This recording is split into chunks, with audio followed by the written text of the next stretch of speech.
Baking is definitely my true love compared to cooking. I started Simply Bakings with sharing so many baking recipes or so many dessert recipes. I have kind of moved on to more Asian, vegetarian, Filipino style foods, but when I do have a chance to share a baking recipe, it is something that you have to check out, like this one.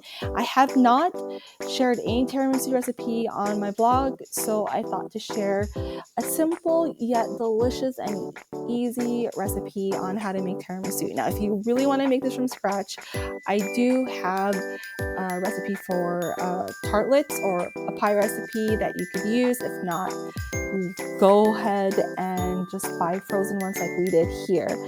And it is super easy, really simple. It doesn't require many steps and many ingredients.